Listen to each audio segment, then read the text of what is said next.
You wake up gasping, heart pounding. It smells like wet ash, old bread, and something vaguely human. You're not in your bed, not even close. You're in a room that feels like it could collapse from a sneeze, and the soundtrack is a baby shrieking, chickens losing their minds, and two drunk men arguing in a language you somehow understand. Congratulations, you've been dropped into the raw, relentless gut of the ancient world. Welcome to life in the Gorian provinces of Old Varelia. Gritty, grim, and absolutely unforgiving. No, you're not some nobleman reclining in silk, dictating poems and sipping plum wine. You're not Emperor Valko. You're not even a city guard.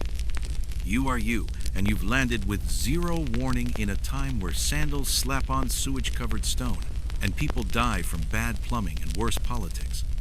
Before we spiral fully into the chaos, smash that follow or subscribe button if this strange journey already has your attention. And hey, drop a comment letting me know where you're watching from and what hour your part of the world ticks to.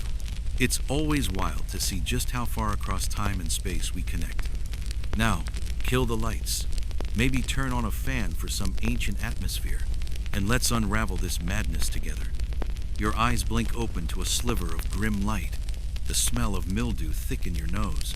A rooster is screaming somewhere too close, and the sound of someone retching echoes from below. Welcome to your new home. A fourth-floor cubbyhole in a Varellan sky stack. A vertical coffin locals call a stratohole. Think multi-story death trap, designed by the gods for their own amusement, and held together by dust, divine negligence, and unlicensed prayer. You're perched up high, which sounds elite, but here it means you're poor. The higher your room, the closer you are to disaster. The family above you drops things: oil, bricks, sometimes each other, and the floorboards don't so much creak as whimper. The room, if you stretch, you might touch all four walls. They're cold stone, always damp, always judging. No windows, just a fist-sized hole that lets in smoke, street screams, and the occasional unlucky bird. You sleep on a sack stuffed with straw, sharing space with lice the size of ambition. Your blanket smells like it died fighting in a swamp. Furniture, decorations, please. You're lucky to own a cracked clay mug, a thin tunic, and if fortune smiles, a wooden comb missing 2/3 of its teeth. Toilets? Not a chance. Your chamber pot squats in the corner like a forgotten god of shame. Every morning, you haul it down rickety, haunted stairs, dodging toddlers, cats, and possibly a ghost to dump its contents into the communal gutter. One misstep, and you're not only late for work, you're a corpse with a tragic stench. The walls? So thin, you could hold a conversation with your neighbors through the coughs and arguments. You hear everything, everything. One of them is singing off-key hymns, while the other is loudly reconciling with his spouse. And you're just trying not to breathe too deeply. The air tastes like old firewood, wet mold, and despair. Someone downstairs is baking flatbread. Your stomach growls, but you're not on the guest list. Street vendors holler prices for bruised fruit and suspicious meat. In the distance, a city enforcer is screaming at someone, possibly while beating them with a sandal. You haven't even stepped outside and you're already sweaty, itchy, and inhaling whatever lead-tainted dust counts as air here. And now it's time to face the second horror of the day, the urgency in your bladder. There's no plumbing in your stratohold. You stumble back down the splintering staircase, chamber pot in hand, dignity trailing behind you like a kicked dog. Your destination, the communal flow hall. Imagine a long stone bench with carved out holes, lined up in a space where strangers make awkward eye contact over bodily functions. Beneath you, a trickle of city runoff carries away yesterday's sins barely. You squat and pray your neighbor doesn't try to strike up a conversation about bread prices while squatting next to you. Privacy? Doors? Never heard of them. Around you, merchants and soldiers relieve themselves while discussing politics and weather. Across from you, a man is chewing olives and refusing to blink. And then, the cleansing ritual. The tercel, they call it a communal sponge, tied to a stick, marinated in vinegar, water, and despair. You rinse it, pretend that helps, and do what must be done. Unless you brought your own rag, but let's face it, you didn't. You leave the latrine slightly emptier and deeply traumatized. And if you dared consider just going in the alley, think again. Varellan public order enforcers don't issue warnings. They issue bruises. Hand washing? Huh. There's a bowl of water everyone's used and no soap in sight. You rinse and pretend you're clean. You're not. But congratulations, you've made it to breakfast. Breakfast is symbolic. They call it the Iron Start, but it feels more like a cruel joke. One hunk of rock-hard bread, yesterday's wine cut with water, and maybe a slice of sour cheese, or a spoon of old olives. There's no coffee, no eggs, no comfort.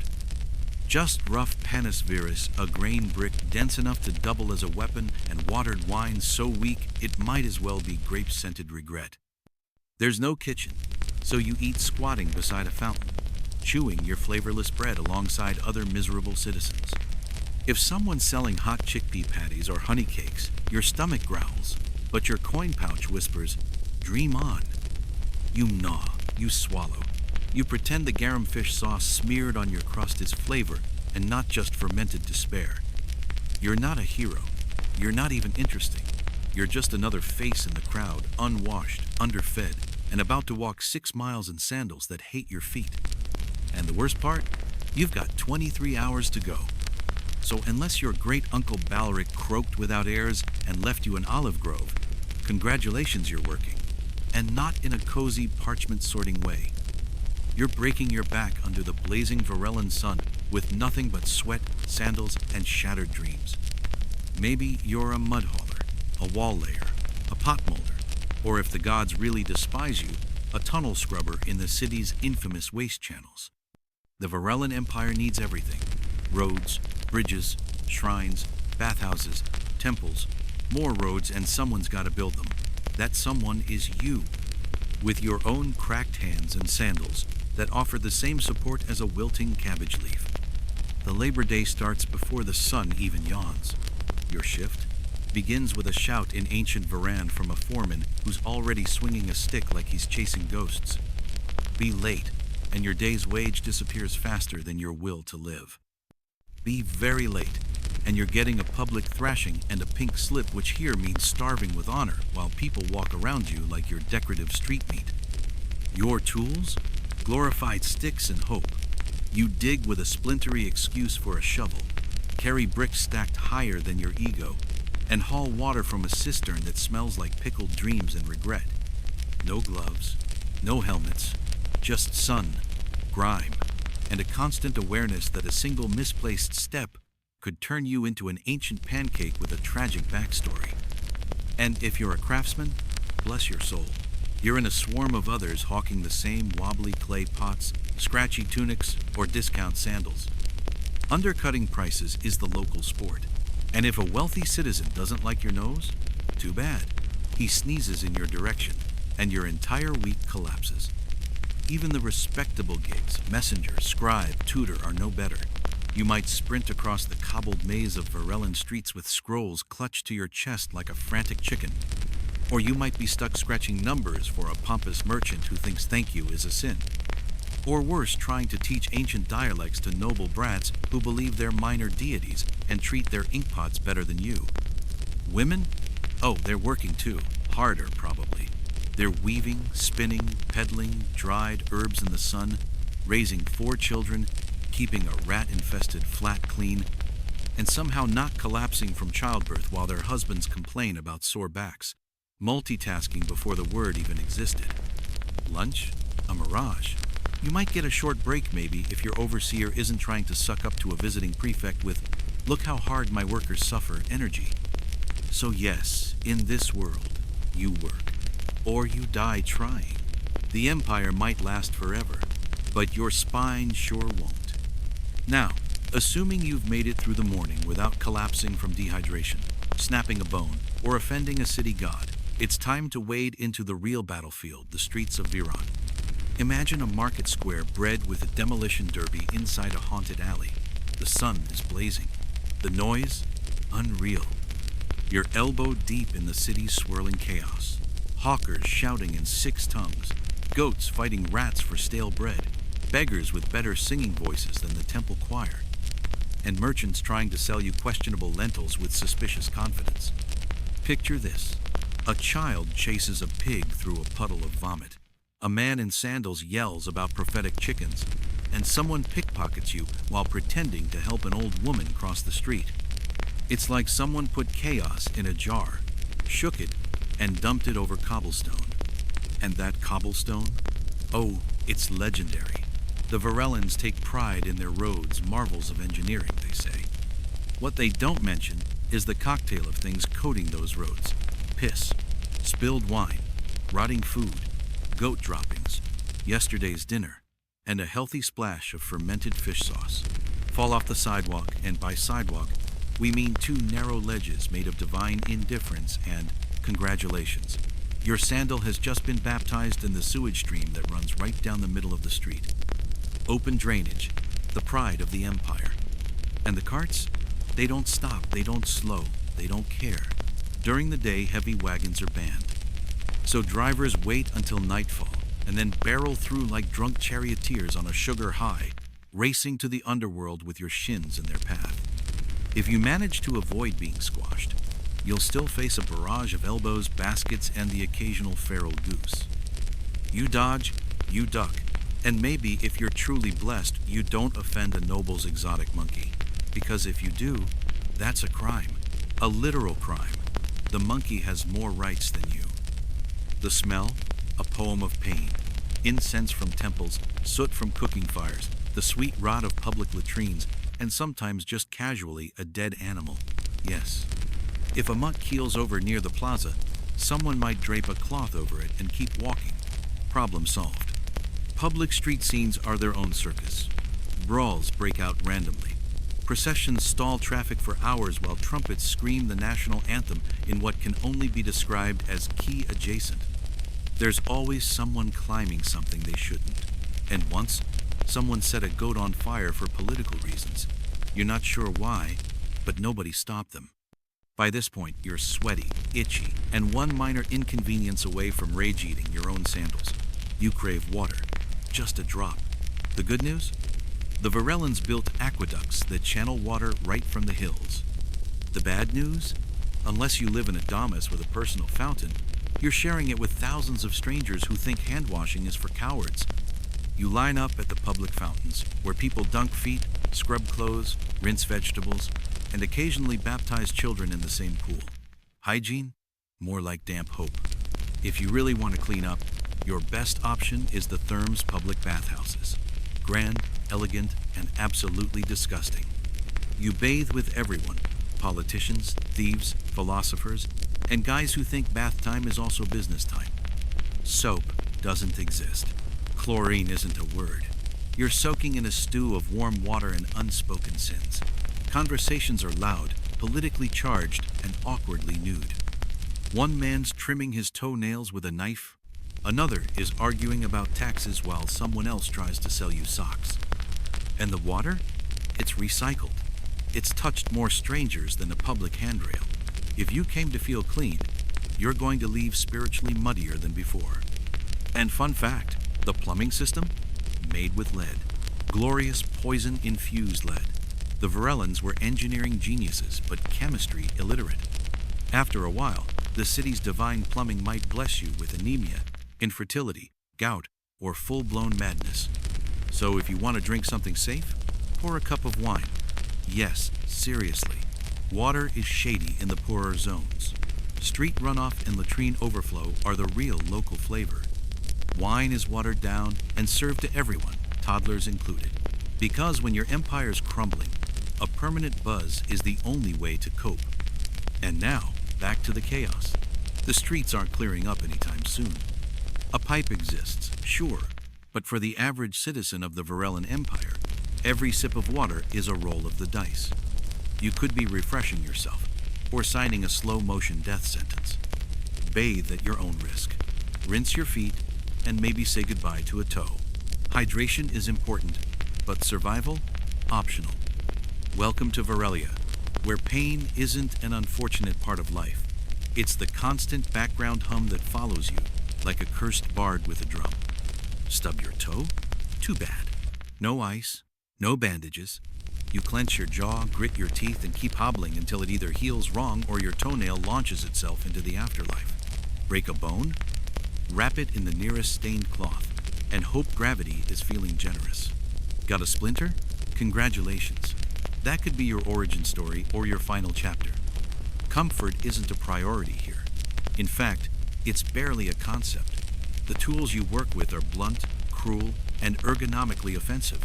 Cushioned seats don't exist. Footrests are a dream. Pillows are for the dead, and even they don't get soft ones. If you're laying bricks for a living, you're doing it with a hernia and half a prayer. If you're in the army, you're marching 20 miles on shredded sandals with blisters so raw they could scream. And if you're a woman in labor, may the gods cradle your soul.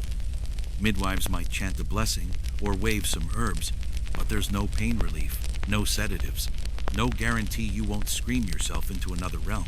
Missteps turn into infections. Infections become legends. And unless there's a priest nearby willing to smother you in sacred smoke and whisper a 1,000-year-old remedy into your wounds, you're on your own. There's no anesthesia. Surgery is done while you're fully awake and gripping a block of wood so hard it splinters into your palms. A dislocated joint is popped back into place by a man named Ulrich, who once saw his cousin attempt it and now considers himself certified. Dental pain? Think blacksmith. Think tongs. Think regret. And if you're poor or enslaved, forget about it. You could be lying in the street, guts half hanging out, and the best you'll get is someone scolding you for bleeding on the public mosaic. Even the elite don't have it easy. They embrace pain as character development. Stoicism rules here. Enduring agony in silence is noble. Crying, weak, dying, acceptable, complaining? Absolutely not. If you snap your femur, you're expected to write poetry about it before your next meal. And when things really go wrong, when your cut festers or your insides start boiling, it's time for the ultimate gamble, a visit to a Varellan healer. Welcome to ancient medicine, where the lines between science, religion, and experimental herb-based guesswork are more blurred than your fever dreams. The local doctor, who might also be your neighbor, your barber, or just someone who owns a scalpel, will likely diagnose you using the sacred teachings of the four inner currents: crimson essence, wet frost, yellow fire, and deep black bile. One of them's out of sync. The solution? Drain something, anything, usually blood. Have a headache? Let's open a vein. Feeling low? A little sadness, bloodletting, will lift that spirit right out of you. Actual surgery? Oh yes, it exists. With scalpels, clamps, even bone drills. But no anesthesia, no antiseptic, and certainly no mercy. You lie on a wooden slab, eyes wide, jaw clenched, while someone in a filthy tunic carves into you with the confidence of a man who once read half a scroll about anatomy during lunch. Wound cleaning involves wine, vinegar, or sometimes just spit and optimism. Infection is not just a possibility, it's practically a given. Recovery? If you're lucky. If not, your body becomes a cautionary tale for future patients. Prescriptions vary wildly. Crushed beetles, honey with ash, dung from medicinal goats, all mashed into a slimy paste and lovingly slapped onto the wound while someone chants the name of a wind god. When things go south, and they often do, your next step is divine intervention. Off to the temple of Excalibur, god of healing and creative suffering. You lie there, coughing prayers into the rafters, hoping a dream reveals your cure while priests burn leaves and whisper nonsense at your feet. And if the gods don't answer, well, your neighbors begin gossiping about what your death means, and your family starts planning the next offering while quietly measuring your cot for a new tenant. It's not that Varellans don't value health. They just haven't figured out which treatments heal you and which ones finish you off faster. So the next time you sneeze, be grateful you live in a time where your doctor isn't also your fishmonger, and your medicine doesn't involve beetle paste and divine gambling. But the day isn't over. Oh no. After hours of hauling stones, bleeding in public, and narrowly dodging a fatal misdiagnosis, your stomach has officially declared mutiny. It's time for dinner, or as the locals call it, Jirena. Sounds fancy. It's not. Let's start with what's not on the table. No pasta, no pizza, no tomatoes, no sugar, no potatoes, no chocolate, no espresso, and certainly no comforting carbs topped with Parmesan. This isn't Italy. This is pre-Italy. Culinary joy has not yet been invented. Your dinner is a bowl, a wooden one, splintery, filled with something brown, wet, and almost warm. Probably polsta, a porridge made of ancient grains, overboiled lentils, and the ghost of flavor. If you're lucky, there's a hint of thyme. If you're not, it tastes like regret stirred with dishwater. Meat? Only if something died near you today. It's rare, expensive, and almost always off. Refrigeration doesn't exist. Preservation means salting it until your tongue retracts or soaking it in garum, that fermented fish sauce that smells like the sea's angry corpse and lingers on your fingers for 3 weeks. Vegetables? Maybe. Boiled into unrecognizable mush. Cheese? Hard, sour, and crumbly enough to cut stone. Fruit? Rare, unless you're rich or steal from someone who is. The elite eat like bored dragons. Roasted peacock beaks, stuffed field mice, jellyfish with vinegar glaze, not because it's tasty, but because it screams, "Look how rich I am." And wine? Always diluted. Drinking it straight is for wild mountain folk and disgraceful poets. But don't worry, the water it's mixed with is probably contaminated anyway, so you're just choosing your stomachache speed. Dessert? Maybe a dried fig. Maybe some old nuts. Maybe nothing. Or maybe today's a feast for the god of self-denial, and everyone is fasting while pretending they're happy about it. So you sit in the courtyard, spooning warm gravel into your mouth and wondering if tomorrow might be slightly less terrible. Spoiler, it won't. Napkins? Please. You're wiping your hands on a rag shared with enough people to qualify as a small militia, just smearing your fingers down your tunic and pretending it's a fashion choice. By the end of the meal, your stomach is full, but not convinced, and your breath smells like garlic, cheap wine, and a light note of existential panic. But hey, you ate. That's more than many can claim. Now comes the real challenge: surviving the Varellan night. Don't imagine a moonlit stroll through peaceful alleys. There are no fireflies, no love songs drifting from balconies. You're about to experience the Empire's idea of after-hours entertainment, where everything from murder to mass spectacle happens under torchlight and public applause. Let's begin with the grandest nightmare of them all, the Bloodwell Arena. A triumph of architecture, a horror show of humanity. Here, people pack themselves into stone benches to watch trained killers try to remove each other's limbs with finesse. Wild beasts tear criminals limb from limb while citizens cheer and snack. If Emperor Archon is in a particularly dramatic mood, they'll flood the floor with water and recreate sea battles. With real ships, real sailors, real drowning. The best part? It's free. Because nothing keeps the angry masses quiet like blood in the sand. While you scream approval for a man getting impaled, the Senate quietly passes a grain tax or annexes an eastern province. Distraction is policy. Violence is entertainment. If gore makes you squeamish, perhaps the Grand Stagehouse is more your speed, where Varellan dramas unfold in complex verse and bad acting. Maybe you catch a tragedy that ends with everyone dead and the chorus singing to the gods in tones that make your ears wilt. Or perhaps it's a farce, where the climax involves someone pretending to seduce a statue of the sky god using sausages. Subtle? Never. Entertaining? Sometimes. Craving something fast-paced? The Chariot Gauntlet is your ticket. Enormous, loud, chaotic teams race chariots around a track with no brakes, no rules, and no mercy. Collisions are part of the fun. Drivers often die. Horses sometimes bolt into the stands. Betting is fierce. Loyalty to a team can spark street fights. Pick the wrong color scarf, and you might not make it home with all your teeth. But the streets themselves are their own theater. You'll pass fire jugglers, snake charmers, acrobats balancing on crates, a child playing the flute badly, and a naked philosopher shouting about cosmic truth while someone steals his sandals. If you don't like one act, wait 5 minutes.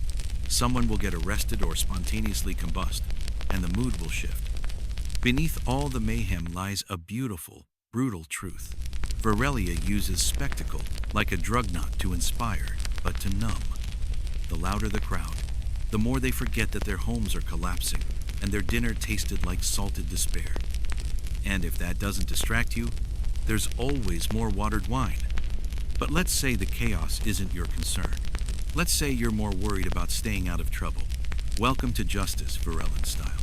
Spoiler, it's not comforting. You've survived backbreaking work, sketchy food, and an arena performance where a man was eaten by a hippo. You'd think you're in the clear. That as long as you keep your head down, the law will protect you. That's adorable. In this empire, the law isn't your shield, it's a hammer, and it exists not to defend you but to remind you of your place. First, your status determines your fate. If you're a citizen, you technically have rights. Theoretically, you can't be beaten in public. Unless, of course, someone important is in a mood. Then it's fair game. If you're not a citizen, good luck. Justice means fists, irons, or a one-way trip beyond the walls for an execution nobody attends. And if you're enslaved, you're not even legally a person. If one slave in a household kills their master justifiably, or not, the entire household's slaves might be crucified publicly just to send a message. The message: don't even think about it. Get accused of a crime? Forget calm legal proceedings. Trials are public circus acts. The wealthy bring bribes, actors, and sobbing witnesses. You bring your wrinkled tunic and a desperate prayer. If you can cry on command, it might help. If not, may the gods have pity. Justice isn't blind, it's bored, underpaid, and usually drunk. And the punishments? Not just painful creative. Thieves get their hands smashed or branded. Liars might have tongues pierced. Fraudsters get flogged. And if you insult the emperor, that's not prison, that's execution. Often in front of a crowd. Often with fireworks. Crucifixion is the classic. Long, public, horrific. And no, it's not reserved for myths or martyrs. It's for rebels, petty thieves, escaped slaves, and anyone unfortunate enough to be made an example of that week. And the enforcers of these laws? The torch guard a ragged force of fire watchers turned police. Underpaid, overworked, and impressively corrupt. If you're mugged, they shrug. If you're rich and want someone mugged, they might help. They enforce law, sure, just not fairly. Yes, Varelia has laws. Some are carved in stone. Some are chanted by old men in robes. All are written to serve power, not people. Which brings us to the one authority even scarier than the state, the gods. After dodging carts and surviving street justice, you might think religion offers some comfort. Maybe a temple where you can light a candle, whisper a hope, and feel connected to something larger. Think again. Here, religion isn't peace. It's bureaucracy with incense. You don't choose your gods. They're assigned, like landlords, and they are everywhere. There's a deity for walls, for hinges, for drainage, for mold, for soap that doesn't exist. Every 5 steps, a shrine. Every shrine, a rule. Ignore them at your peril. Forget a morning offering to Sarns the Rat Watcher, and next thing you know, your pantry's under siege. Festivals dominate the calendar, dozens every year. On festival days, markets shut down, bulls are sacrificed, incense clouds choke the plazas, and statues are paraded like visiting monarchs. You go out of piety, but mostly out of fear, because if the gods feel disrespected, they retaliate with plague, drought, or a fungus that wipes out the entire lentil crop. And then there's emperor worship, the state-mandated cult of personality where you're not just ruled by a man, you're expected to worship him, to speak his name like a prayer, to honor his face on coins, to nod reverently when his statue is dragged past Stephen if it has 6 chins and looks like a melted goat. Disrespecting the emperor's divine status is not a misdemeanor, it's a capital offense. One awkward facial expression in front of a state priest and suddenly, you're considered a traitor to both man and God. In Varelia, faith isn't a sanctuary. It's a surveillance network with altars. You're expected to toss powdered incense onto the flame, chant praises to the divine ruler, and above all, never roll your eyes during an imperial parade. That's not just rude. In the Varellan Empire, it's practically treason. And in Varelia, treason doesn't come with a fine, it comes with rope and a cheering crowd. Skip a public festival? Speak too softly during the Feast of Vistra? Forget to offer barley at the Temple of Archaron? Congratulations, you're now officially suspicious. And in Varelia, suspicious is a blood-scented word. It sticks to you like plague breath. Once someone calls you impious or atheistic, you're halfway to getting investigated, blacklisted, or just plain vanished. And if you're part of a foreign cultcy, worshipping a sun god who's not on the Empire's approved pantheon list, you'd better keep your devotions private. Very private. The state only loves new gods if they bring booze, taxes, or troops. See, Varellan religion isn't about personal belief. It's about ritual, obedience, and performance. You don't have to believe in the gods. You just have to act like you'd done time, in public, and with a convincing smile as you spill goat blood on a marble altar. And now, after surviving that divine dance, comes one of the most brutal aspects of Varellan life, the social ladder. If you're still breathing after worship, washing in shared bathwater, and watching street executions, now you get to play the game the great climb up, the oiled, spiked, and slippery pole of social advancement. The Varellan caste system is less a ladder and more a death trap disguised as ambition. At the top, the Senarchs. Cloaked in white and purple, these land-rich power fossils own so much property their own families get lost in it. Next down, the Mercari, the moneyed merchants and city brokers. Below them, the Valari, that's you. The workers, the renters, the moderately employed. Then come the freedfolk, indentures, foreigners, and the lowest rung of all, the man who accidentally insulted a statue of the Empress's favorite cat. You want to move up? You'll need a Patriona, powerful elder citizen who agrees to mentor you in exchange for unwavering loyalty, errands, bribes, and praise. Lots of praise. Think of him as your boss, godfather, and nosy uncle wrapped into one smug, sandal-wearing tyrant. Every morning, you line up at his villa for the salutaris, the ceremonial grovel. You compliment his tunic, praise his dog's symmetrical ears, and beg for a favorsome grain, a coin, a job. If you're lucky, he tosses you a bronze and lets you carry his sedan chair through the forum. That's success in Varelia. Everything you do is watched. Everything. Your speech must be flawless. Your clothes, not stylish, just unwrinkled and odorless. Your friends must be strategically selected. Be too bold and people get twitchy. Rise too fast and someone will quietly arrange your downfall with a whisper, a bribe, or a poorly placed stair tile. Networking is combat. Gossip is gold. One stupid joke at a dinner party and your career is ashes. One smart marriage? It could elevate your entire bloodline, but love? That's for poets. Marriage is for land access and status reinforcement. And even if you do claw your way upward, don't breathe easy.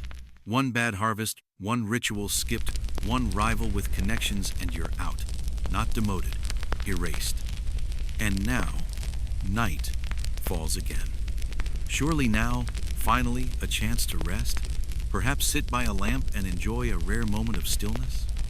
Think again. Night in the Varellan Empire isn't peaceful. It's just a different kind of hell. Let's start with, lighting there isn't any. Unless you're rich enough to burn expensive oil all night, you're navigating alleys by moonlight and prayer. Most people rely on memory and blind luck to find their way home. One misstep and you're either robbed, lost, or impaled on something regrettable. And if you fall, don't expect help. Someone will steal your shoes before they check your pulse. The torch guard, the Empire's night watcher, is supposed to prevent fires, patrol streets, and stop crime. In theory. In practice, they nap behind temples, take bribes from wine smugglers, and avoid fights unless they outnumber the criminal 6-1. Bravery? Rare. Laziness? Abundant. Corruption? Baked into the uniform. Thieves know this, so do murderers, and former arena fighters with nothing to lose. If you walk alone after sunset, you are prey.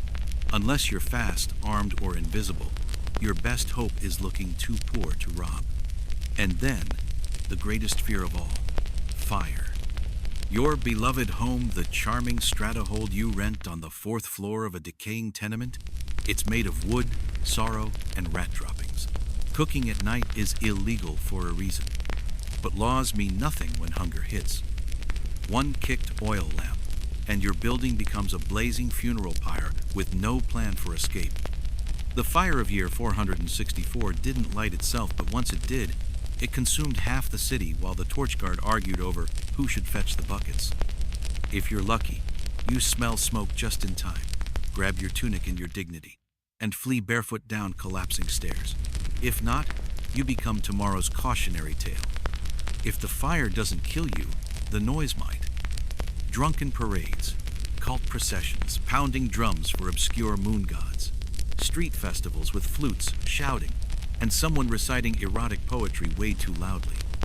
And if a rich senator's lover is upset, everyone within 4 blocks hears the fallout. Sleep is a luxury. Silence is a forgotten myth. Safety? A private service available only to the powerful, the well-armed, and the blessed. So now you lie awake, wrapped in a sweat-damp tunic, heart racing at every creak in the ceiling, every scream outside, every flicker of light from a burning torch or a burning building. And you wait. Wait for dawn. Because if you survive the night, you get to do it all again. And the city? It never sleeps. It watches. The thieves of Aurelia are artists, and the moon is their gallery pass. Purse cutters and finger-light pickpockets prowl the alleys like wolves with silk feet. The streets after sunset belong to the silent and the slick. Torches, expensive. Lamps, rare. So you move by memory and gut instinct, praying the shadows around you aren't moving faster than you. If you must walk after dark and gods help you, if you must, don't carry anything shiny. Don't make eye contact. And for all that's sacred, do not get caught between 2 drunken ex-gladiators arguing over who lost a sandal and whose mother once kissed a charioteer. Speaking of drunk, the nightlife doesn't sleep. It bellows.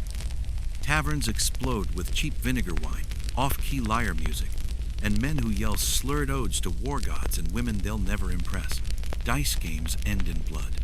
Fights erupt over who owes who 5 copper or who spilled wine on someone's cousin's 3rd wife. Occasionally, an irritated noble decides to resolve a grudge by sending his house slave to beat someone unconscious in the street. You hide. You become part of the wall. You shrink, vanish, pretend you're invisible. Because if you're seen, you might get dragged into something you can't walk away from. And if you're a woman, walking alone, may every deity watch over you. Varelia is not kind to unguarded females after dark. The alleys are claimed territory owned by the desperate, the mad, and the dangerously bored. You walk them at your peril. But let's say you make it home. Let's say you somehow escape the tavern ruckus, sidestep the thieves, and dodge the drunk philosophers wrestling a statue. Trying to sleep? Good luck. Your stratahold creaks like it's negotiating with gravity. Rats are staging a parade inside your walls. Your upstairs neighbor is either dying, giving birth, or practicing his goat impressions, possibly all at once. Someone is screaming in the distance, and you're not sure if it's passion, murder, or a passionate murder. You mash your face into your lice-riddled pillow and whisper a frantic prayer to Mercurian, god of thieves, sleep, and giving up. But there is no silence in Varelia. Even darkness has a voice, and it's laughing. Dawn breaks. You've survived one cycle, one day, one eternal grind through ancient madness. You woke in a rotting stratahold, bathed in smoke, bled on the pavement, inhaled lead from the water pipes, got mugged by economics and tradition, and stared into the soul of a communal sponge. You dodged carts, ducked gladiators, bowed to 30 gods you don't believe in, and learned that the law is mostly for show. You survived burning rooftops, half-rotten lentil stew soaked in fermented fish goo, a public bath with no modesty, and someone probably tried to curse your sandals. And it's only been one day. Would you last another? Be honest. Number. You wouldn't. Modern human source soft skins wrapped in temperature-controlled cotton, our lives padded with ibuprofen, and 10-minute pizza deliveries would collapse by midday. You'd run from the first latrine. You'd beg for Wi-Fi before the bread finished baking. And yet, they did it. The Varellans, the real ones. They endured this chaos for centuries, not because they were gods, but because they didn't have a choice.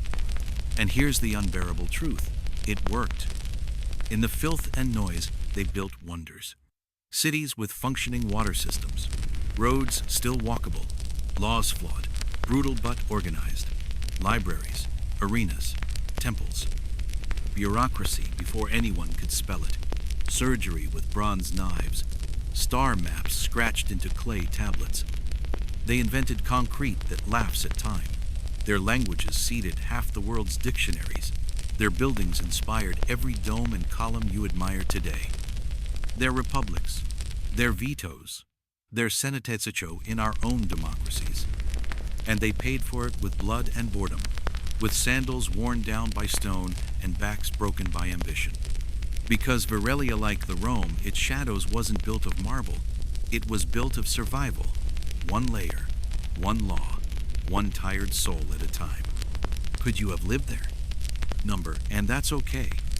You don't need to survive the ancient world. You just need to see it, to understand it, to be horrified, yes, but also quietly awed.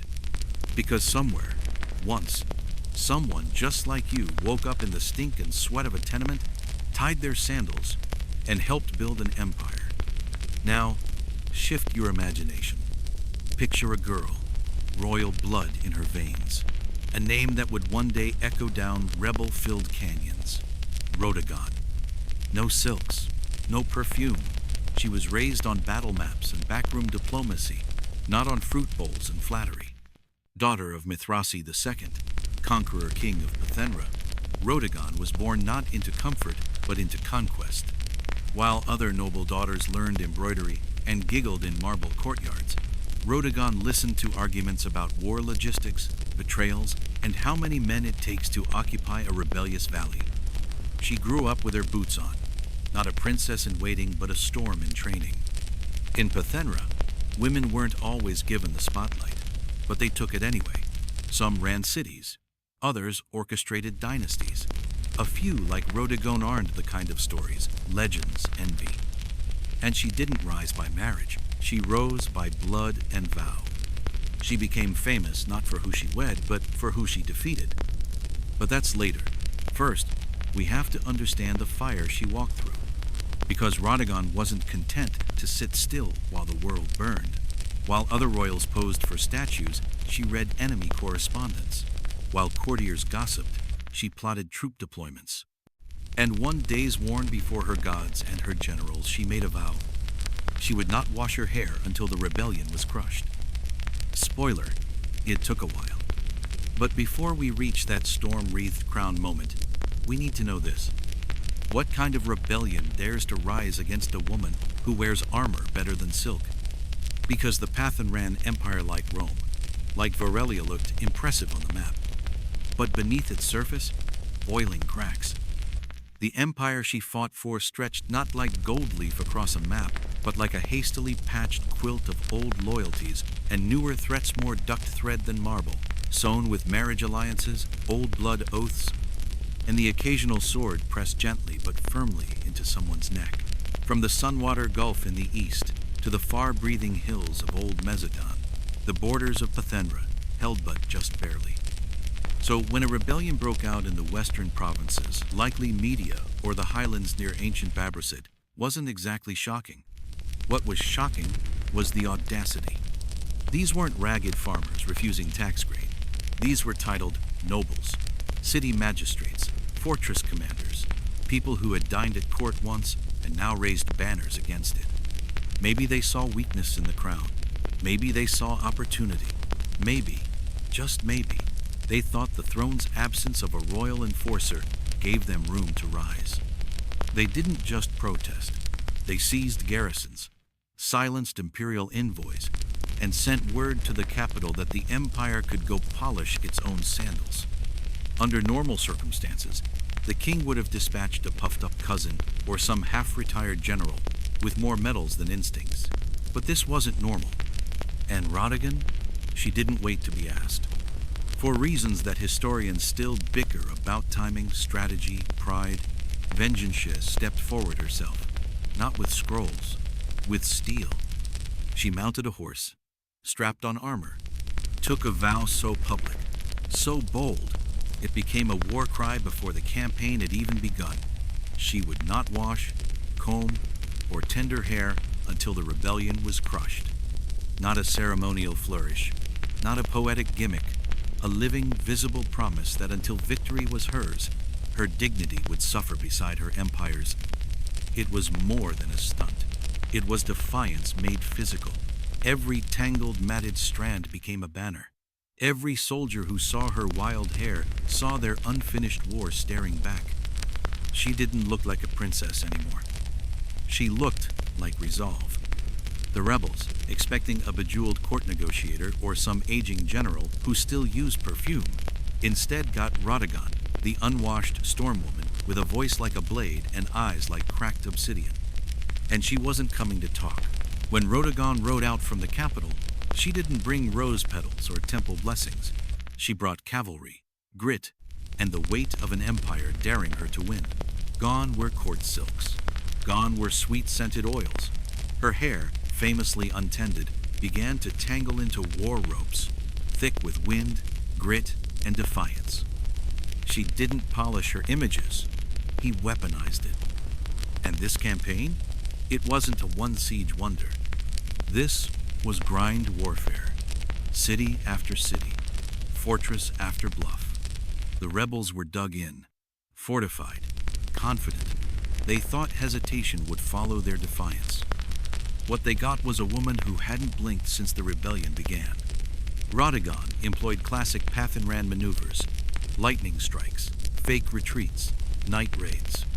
Her enemies never knew where her army would surface, next only that when it did, something important would catch fire.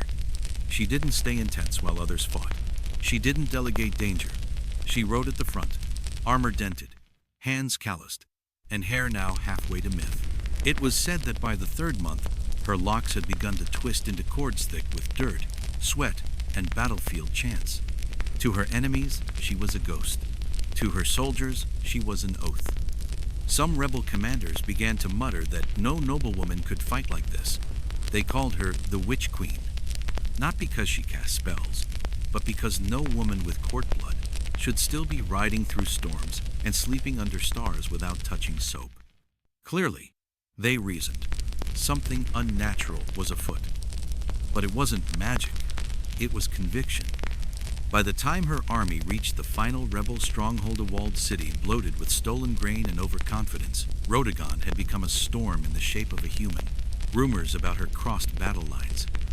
The enemy whispered that her hair had turned to iron, that she hadn't slept in weeks, that even the gods had started taking orders from her.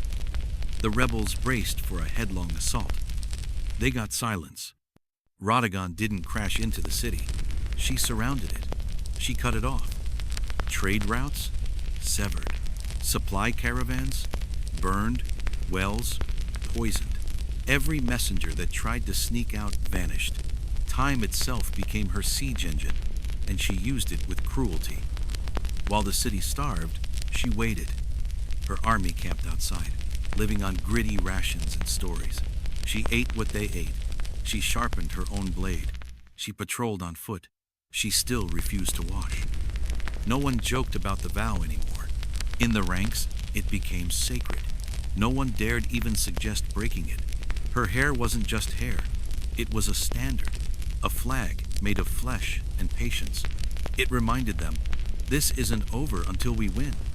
Inside the walls, things crumbled. Food rotted. Morale shattered. Commanders quarreled. Soldiers muttered. And then at last, the mistake. One gate, left unguarded, whether it was exhaustion, betrayal, or fatigue, opened a crack wide enough for Rodigan's shadow to slip through. That night, her scouts crept in like fog. They reached the main gate, swung it wide, and by dawn, Radagon stood atop the city walls, face streaked with sweat, armor blackened, and her hair untouched, unkempt, and absolutely legendary. No fanfare, no trumpet, just her, standing on stone and every soldier beneath knowing. It was done. Victory in the Varellan world was rarely announced with trumpets or crown parades. It was declared with water. After months of dust-laced battles, siege smoke, and relentless pursuit through dead valleys and broken cities, Radagon stood before her army not in imperial silks, but in the same scorched battle plate and sweat-drenched tunic she'd worn since the first fortress fell. Her armor was chipped, the color gone from its edges. Her face was drawn not in frailty, but in the way stone is weathered by wind. Her hands bore the imprint of reins and swords, but her hair that matted, wild, warriors' men now trailed down her back like a banner woven from thornwire in mythology. And still she stood. Every rebel province had fallen. Every oathbreaker had bent the knee or vanished into history's silence. And now, only now, she could fulfill the vow she had made when this war began. She could wash her hair. But Radagon didn't summon gilded chambers or ivory-tiled bathhouses for the moment. No perfumed hall. No golden basin behind silk drapes. She chose a public courtyard. She ordered her attendants to bring water not to her private quarters, but out where the soldiers could see. These were the people who had bled beside her, buried their friends in foreign fields, and kept marching. They deserved to witness this just as much as any scribe or senator. Large bronze basins were filled. Oils were warmed and ladled like offerings. Combs were pulled from war chests as if they were ceremonial blades. And then, beneath the open sky, under the same sun that had scorched their campaign, Radagon knelt and began to undo the knots of war. It was symbolic, yes, but also deeply real. Every clump of dust that broke loose in the water was a rebel banner that no longer flew. Every pass of a comb through her tangled strands was a memory reclaimed from chaos. As grime swirled and flowed into the dirt, it was said the land seemed to drink it, as though the empire itself sighed in relief. Some say she wept. Others swear she laughed loud, joyous, like thunder that remembered its own power. But what everyone remembers was the silence. Hardened, warrior-scarred, worn, veterans of siege and slaughter stood unmoving, silent, as if they feared breaking the moment would undo the victory. When Radagon finally rose, freshly bathed and fully visible once more beneath the layers of Warno crown was placed on her head. She didn't need one. The dust had been her diadem, the grime her jewel. She had become something more than royalty. She had become myth.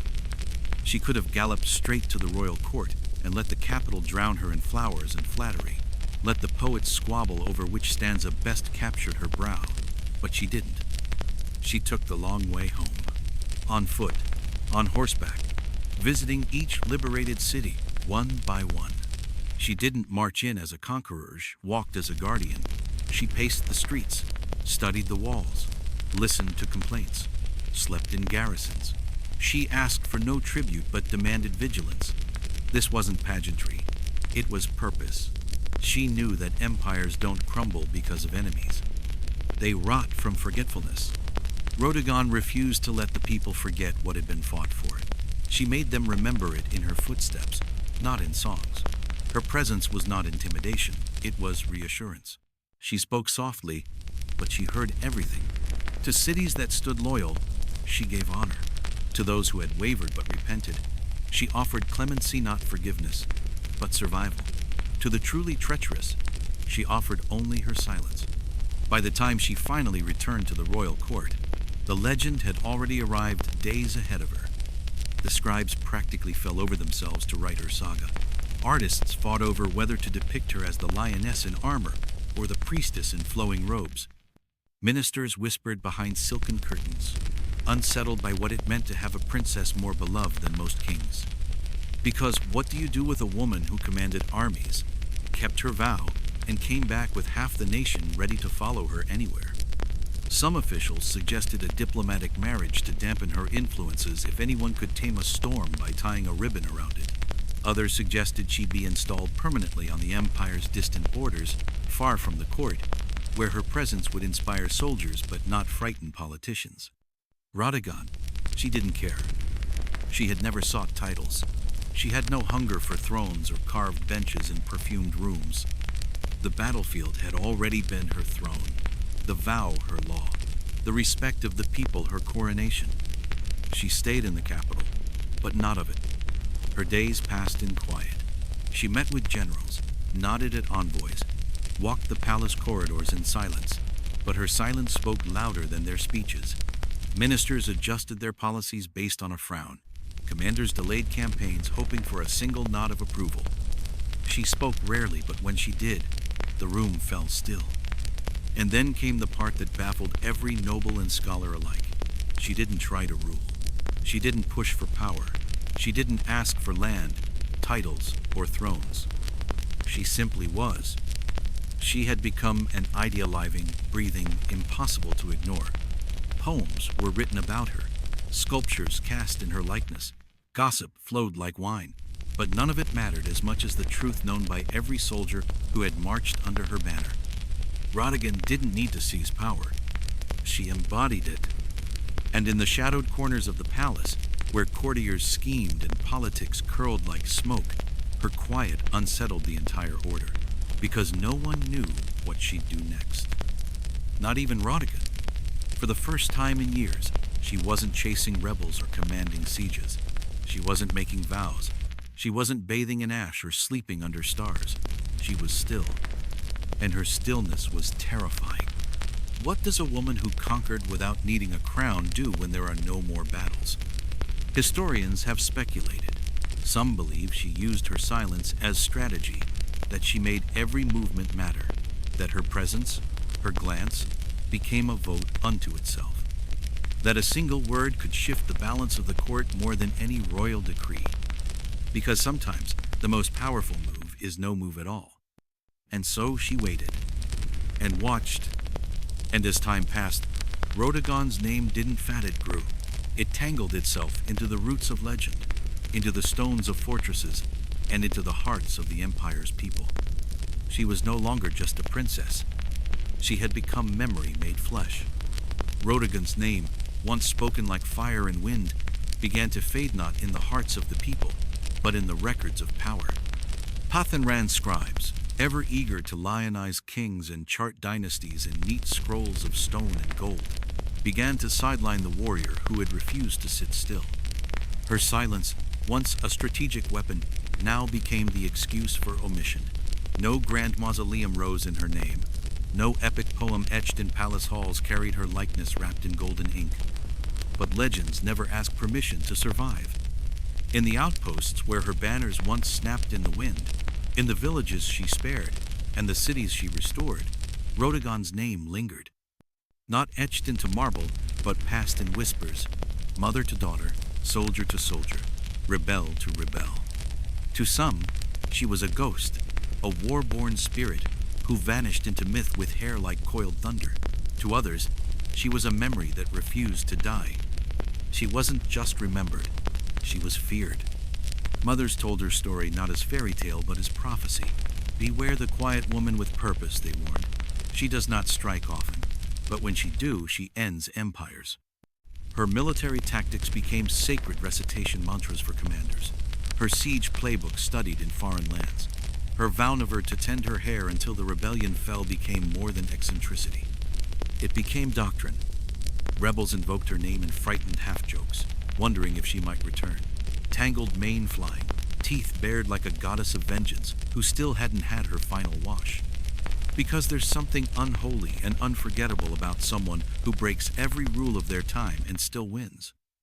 Radagon was never content to be polished stone in a royal garden. She didn't coo to doves or sit cross-legged plucking strings beside docile courtiers. She set her time on fire and rode through it with grit, grace, and no care for decorum. What became of her in the end? Some claim she withdrew from public life, choosing peace after war.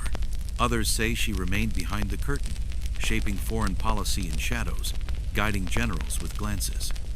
And some, the romantics, claims she rode out once more to settle a border dispute and vanished.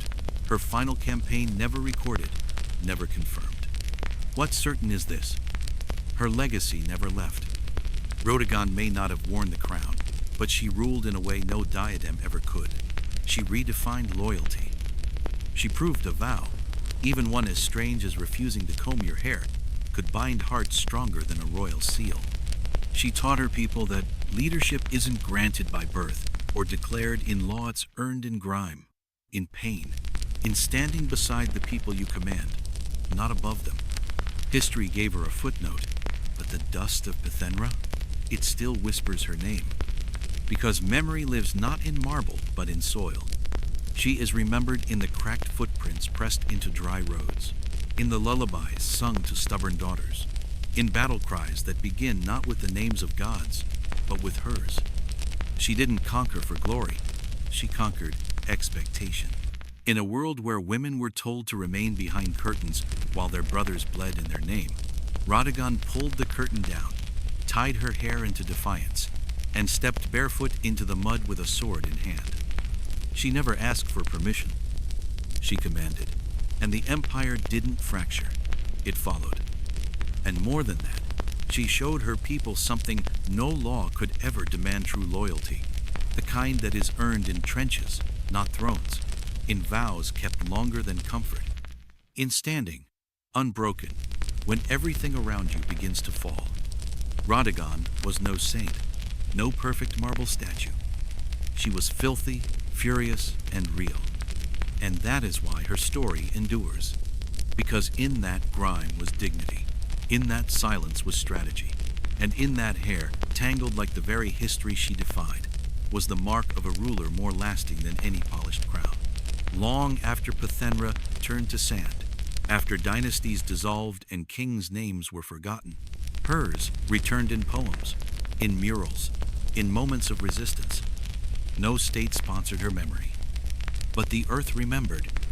And before the next empires could rise and clash, before blood ran again in the dust of forgotten lands, another force stirred, not in marble palaces or shaded courts, but beneath open sky and endless wind. Her name was Tamias, and she came from a land that had no time for thrones. Born to the storm-whipped plains of the Massageth, a people forged by migration, war, and the edge of the sky, Tamias was raised by wind, sun, and steel. She was not born in silk, but in saddle leather and smoke. The world she came from was not sculpted, it was survived. She likely rode before she could walk, learned to aim a bow before she spoke full sentences. Among her people, girls were not hidden, they were honed. They sparred with boys, hunted with men, and bore swords alongside firewood. There were no marble columns, no perfumed halls, just firelight, wind song, and horses that never rested. Tamias came of age during a time of shifting powers. Her tribe worshipped the sun, buried their warriors with weapons, lived with their backs to the wall and their eyes on the next storm. When her husband, possibly a tribal war chief, died, she didn't grieve behind veils. She took his sword. She took his place. Tamias didn't inherit her tribe's loyalty. She claimed it, with blood, with presence, with terrifying precision. She negotiated with kings. She threatened them too. And across the southern ridges, another name whispered across the deserts: Cyrus. Cyrus the Great, the builder, the breaker, ruler of the rising Achaemenid Empire, conqueror of Lydia, Caesar of Babylon. His banners flew where languages changed with every day's ride. His empire stretched like fire across sand and snow. And now, he looked north, toward the woman who would not kneel. The open steppe howled. War horses stamped the ground. Tamias, daughter of nomads, was ready. Every empire builder eventually turns their eyes toward the edge of their maps. For Cyrus, founder of the rising Achaemenid Empire, that edge was the steppea horizon of wind and fire, where the Massagate roamed like wolves on open sky. They had no palaces, no marble archives or golden temples, but they had something far more dangerous: pride. The Massagate weren't rich in gold or slaves. but they controlled the northeast frontier of vast, untamed borderland, linking rivers, trade, and raw power. It was land Cyrus couldn't afford to ignore. And more importantly, it was a people who wouldn't bend. Cyrus believed pride could be absorbed, if not broken. But he also knew brute force wasn't always the best opening act. His reputation as a conqueror was matched by his cunning. Diplomacy, flattery, marriage, he used them like tools, not favors. And so, to the north, he extended a royal offer, a proposal sent with jewels, scrolls, and silken speeches. He offered marriage. On paper, it looked magnificent. The king of Persia and the queen of the steppe, empire and nomad, sword and wind. But Tamias was no fool. She saw the trap in its elegance. It wasn't a proposal. It was pacification disguised as a gift. A velvet rope meant to strangle her freedom without drawing a blade.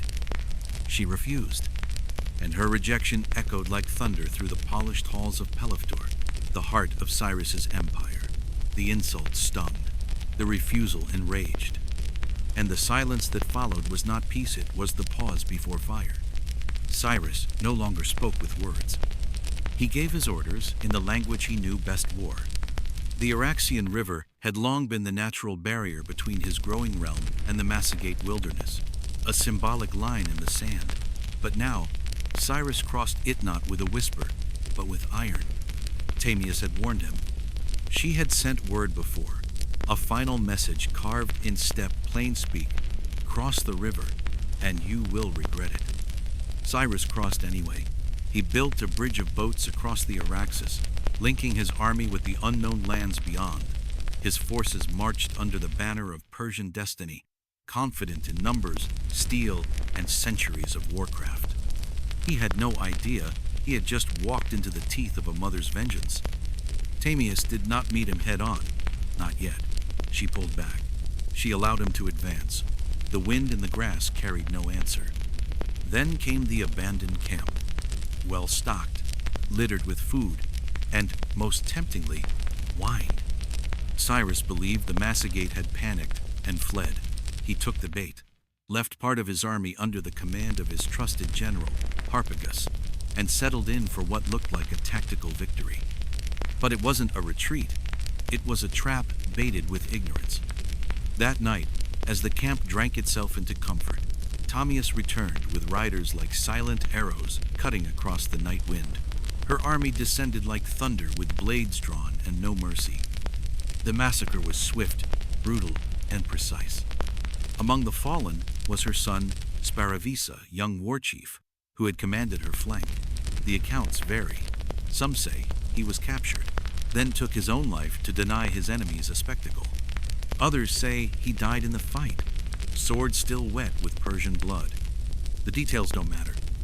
What matters is what happened to Tamias when she learned the news.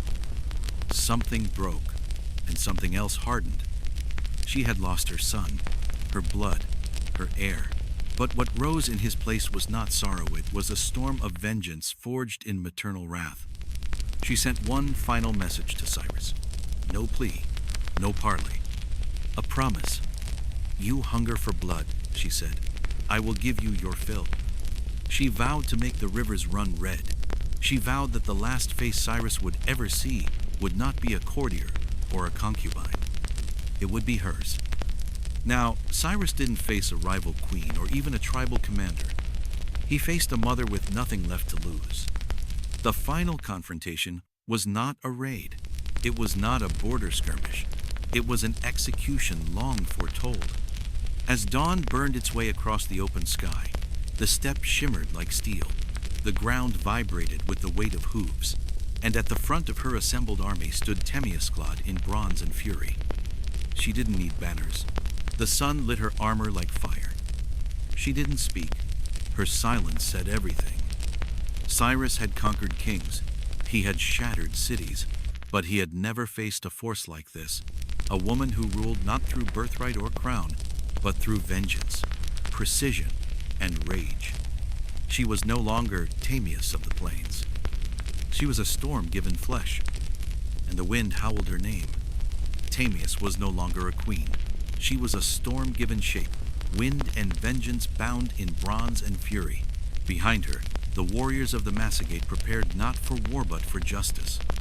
Hardened by lifetimes in the saddle, raised beneath skies that showed no mercy, they painted their faces not with paint but with ash and rage. This was no longer about borders, no longer about politics. This was about blood.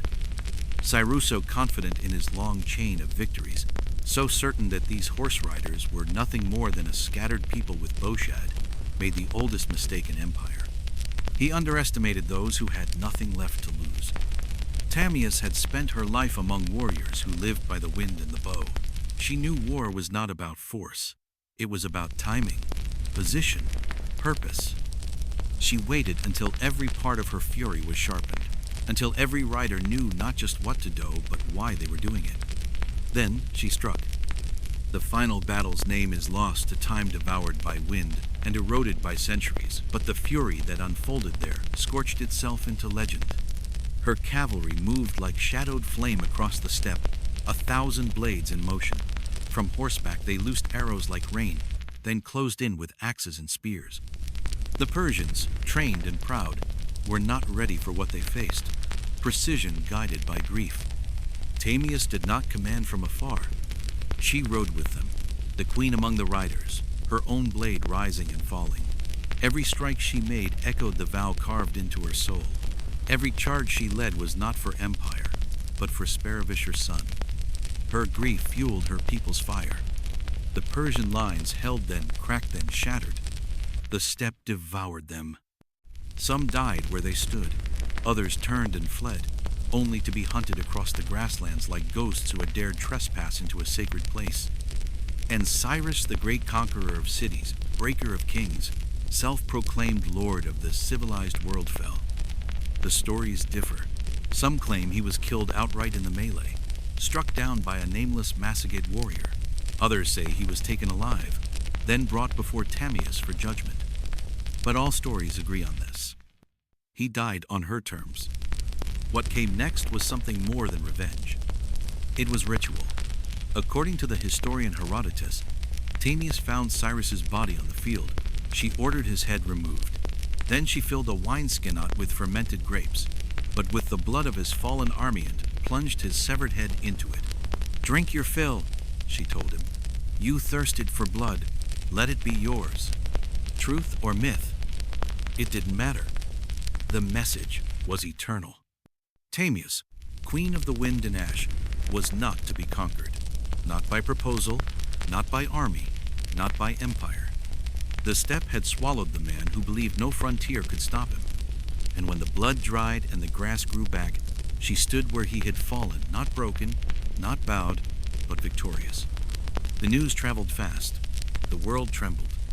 The death of Cyrus the Great shocked the ancient world like a crack of divine thunder. The Achaemenid Empire, believed to be unshakable, had been brought low by a woman with no city, no walls, no palace. Persian scribes softened the tale. They called it a noble death, a misstep in a brilliant career. They entombed his remains in the sacred halls of Pasargad, trying to bury not just a body, but a wound to their legend. But the truth hummed beneath the scrolls. He had died because he thought her weak. For Tamias and her people, this was more than a personal triumph. It was a declaration. The Massagate had defended their sovereignty with more than arrows. They had defended it with dignity. Their queen had stood before the greatest empire on earth and said no. And then she had proven it. And then she vanished. No records survive of her final years. No chronicler etched the details of her death. No epic poem catalogs her reign beyond that bloody sunlit day. It is said she rode back into the steppe, her revenge complete, and let the winds scatter her story among the hills and grasses. She didn't need a tomb. The open plains became her grave. The legend became her monument. And the world remembered. For centuries, poets and historians tried to fill the space she left behind. To the Persians, she was a scarrow wound that never fully closed. To the Greeks, she was a contradiction, a so-called barbarian, who showed more honor and fire than any polished king. But to the people of the wind, of the steppe, of the plains and firelight. She was not a contradiction. She was the truth. She was Tamias. Long after the blood had dried on the grasslands, long after the bones of empires had turned to dust, and even after the exact place of her greatest victory had been swallowed by wind and time, Tamias remained. Not as a queen in the history books, but as a ghost in the steppe. Folklore whispered her name across generations, reshaping her not through archives but through fireside retellings, sung ballads, and the quiet awe of grandmothers who told their granddaughters. She rode for vengeance and never missed.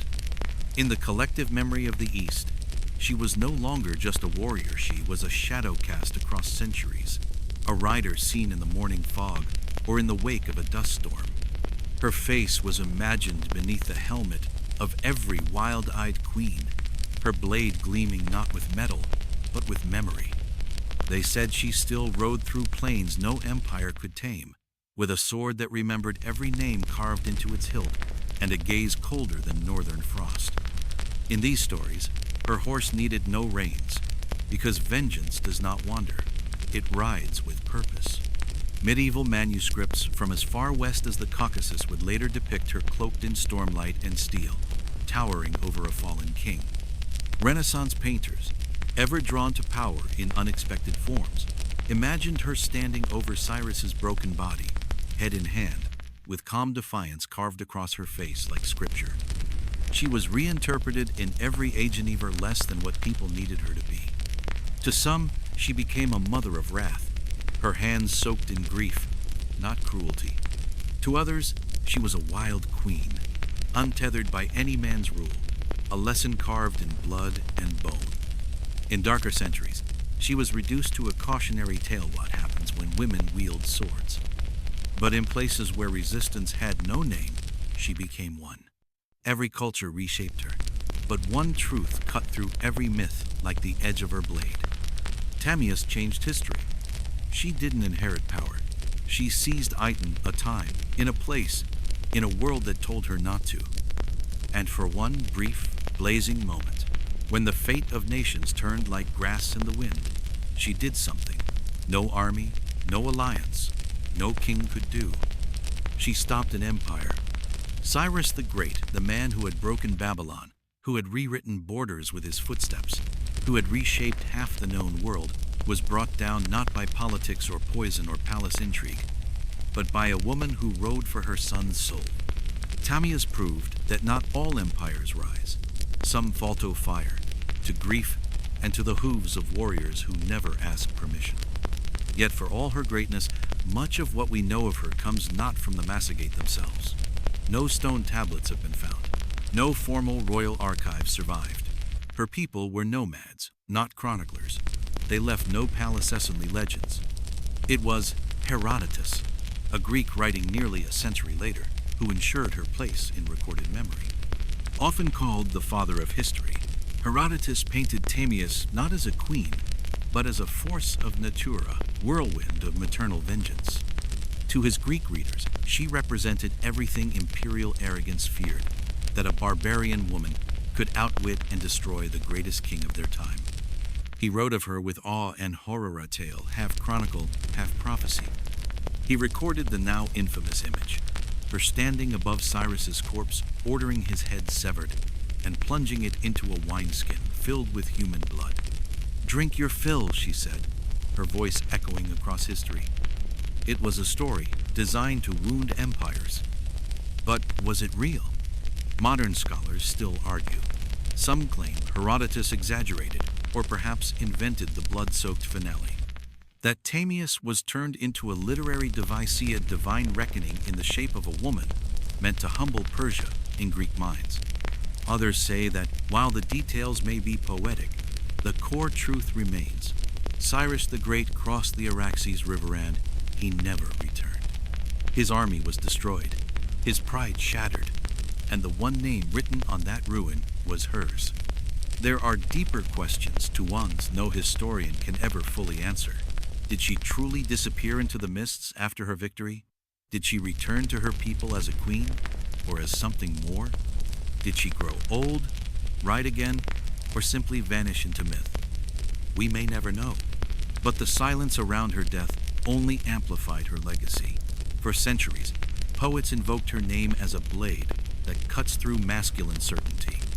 She became a goddess of vengeance to some, a hero to others, and a warning to every man who mistook quiet for weakness. In Persia, her name was spoken with reluctance, see a wound best left unprodded. In Greece, she was a story of reversal, how hubris dies not with honor, but with silence. In the East, she was memory carved into wind.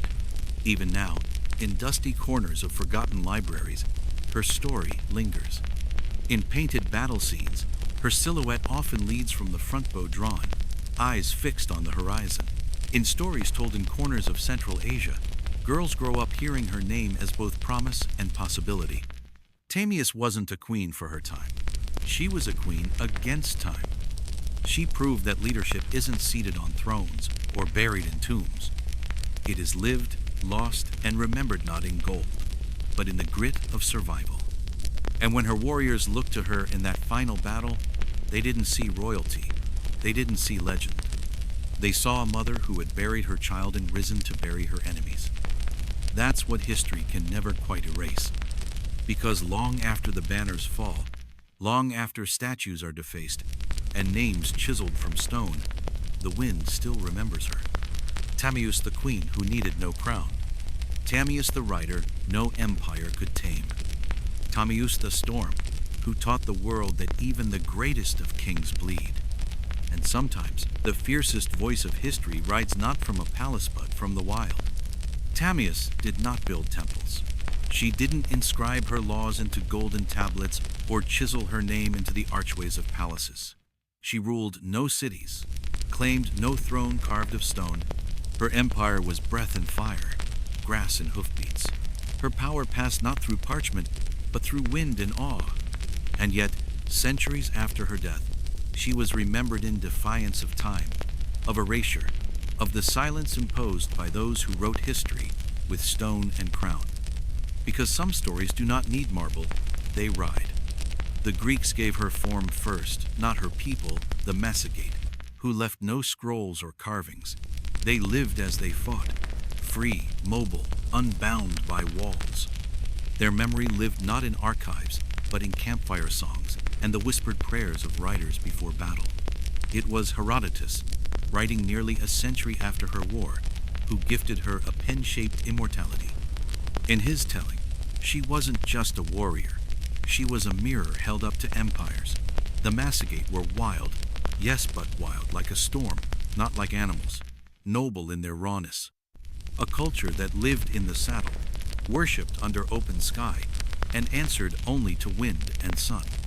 To Herodotus's Greek audience, Tamias became more than a curiosity. She became a reversal.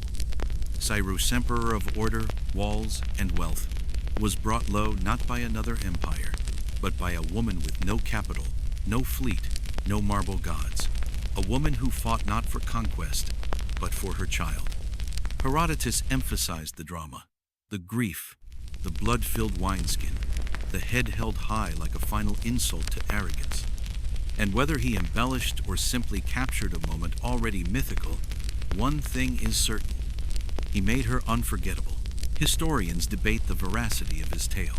Was it a political fable meant to humble the Persian Empire? Was Tamias used as a symbol more than a sovereign?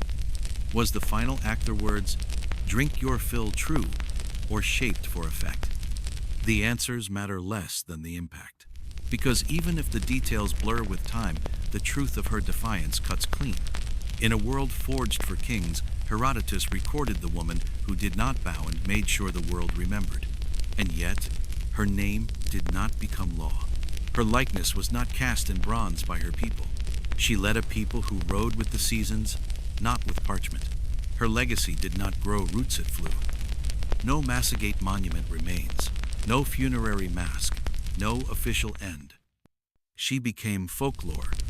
Across the Central Asian steppe, she passed from lips to ears, across generations like a whispered spell. Around fires, riders spoke of her not as history but as presence. The queen who still rode beneath the moonlight, face hidden by dust, sword still sharp with justice. Among the horse tribes, the Sayans, the Saka, the Dahayar story was not myth, it was memory. Their world, unlike Rome, unlike Persia, allowed women space to lead. The steppe was too harsh, too demanding, too honest to deny anyone capable of wielding bow or blade. Archaeologists today have unearthed tombs of warrior women buried with their horses, their armor, their scars. Steppe culture didn't just accept female strength, it relied on it. But Tamias was not ordinary among them. She became something more, a convergence. A woman who led not just because she could, but because no one else could do what she did. Her power did not descend through bloodlines or divine sanction. It was earned through grit, grief, and firelight. She united clans, rode through flames, buried her son and broke an empire. And then she vanished. To Persian scribes, she became a cautionary tale, symbol of what happens when ambition overreaches. To Greek minds, she was the counterweight to tyranny. To her own people, she was likely something quieter but stronger, a story passed in blood, not bronze. She became the ghost who rides with every warrior through the morning fog. Centuries passed. The empires that surrounded the Steppe, Menid Persia, Hellenistic kingdoms, Sassanid heirs rose and crumbled. Their cities were buried, their gods forgotten, their victories faded into dust. But Tamias rode on. By the medieval era, echoes of her legend reached even the Islamic world. Chroniclers reshaped her name, but not her deeds. In some tellings, she was a ruler of fierce justice. In others, a savage queen drenched in vengeance, but always she was remembered. Because her story had no empire, it belonged to no border, and that made it dangerous and powerful. By the time the Renaissance reached Europe, her legend had found new breath through Herodotus. European artists, eager to elevate dramatic defiance, rediscovered her as a muse of rebellion. In paintings, she appeared in elaborate armor, silver filigree, scarlet cloaks, moonlit blades. She stood over Cyrus's corpse, sometimes weeping, sometimes laughing. In one famous depiction, she holds his severed head like a broken relic, eyes raised not in triumph, but in judgment. It was art, it was politics, it was prophecy. They painted her not just as victor, but as warning. A woman who didn't just survive a man's world, she ended it. In the 19th and 20th centuries, as colonial empires redrew the map of Central Asia, new voices found her again. In Kazakhstan, Uzbekistan, Turkmenistan nations seeking their ancient roots, Tamias became a banner. A nationalist heroine, a mother of the land, a symbol that long before empires tried to civilize the steppe, a woman of the wind had already defeated them. Her name, once nearly erased, returned in textbooks, poems, murals, public squares, not as a conqueror, but as a reminder that dignity doesn't wear crowns. It rides, barefoot and bloody, into the heart of empire sand, leaves them crumbling. Tamias never ruled a palace. She rode through the bones of one. She wrote nothing in gold, but her sword carved her legacy into the marrow of history. And though time has tried to smooth her edges, though empires buried her name beneath tombs and treaties, her story rises every time the wind cuts through the steppe. Because Tamias, queen of vengeance, rider of grief, breaker of kings, was never a monarch. She was a movement, and no crown can contain the wind. Tamias was never meant to be remembered. She did not seek statues, nor did she etch her victories into tablets of gold. She ruled from horseback, not from thrones, and wore no crown except the blood of kings. But legends do not need monuments, they require only truth and fire, and a name that refuses to fade. Tamias. Her name survives not because she ruled an empire, but because she defied one. A woman who commanded armies without apology, who rode not behind a king but against one. She lives today in the memories of those who carry the echo of rebellion in their bones. In a world still wrestling with how to understand power in a woman's hands, Tamias remains a challenge. She was not polished, not sainted, not soft. She did not wait to be invited into history. She kicked the door down with fury and made sure it remembered her name. Her face now rises from statues in Kazakhstan's capital cities. cast in stone and steel. Her figure graces textbooks and coins. In state ceremonies, her name is spoken alongside national hero Sa, Mother of Nations, resurrected from the dust of oral tradition into modern memory. To the people of Central Asia, she is a link to something older than borders, older than Soviet maps, older than religion or empire.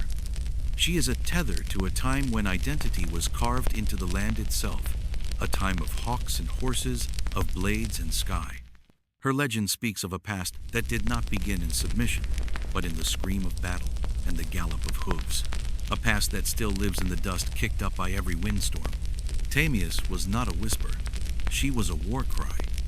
And her story endures because it cuts against the grain of how history remembers women.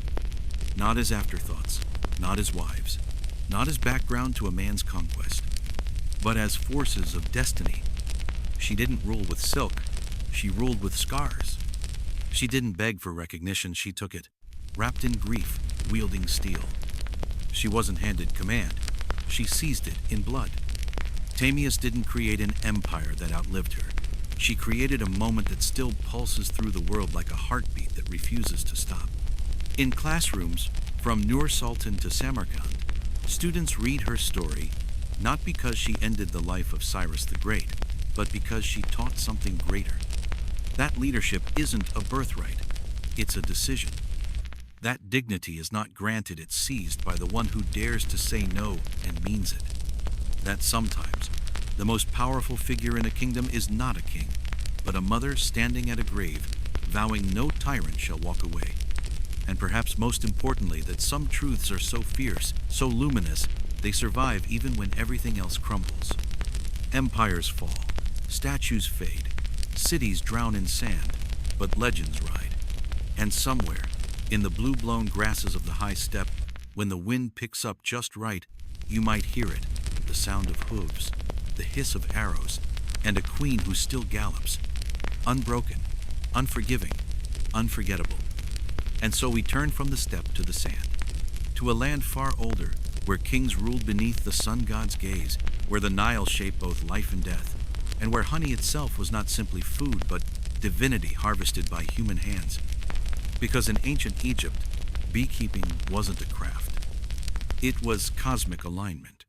Long before the concept of modern apiaries, long before honey was sealed in plastic squeeze bottles and sold on shelves, the Egyptians had already mapped out a world where bees held sacred place guardians of sweetness, health, and holiness.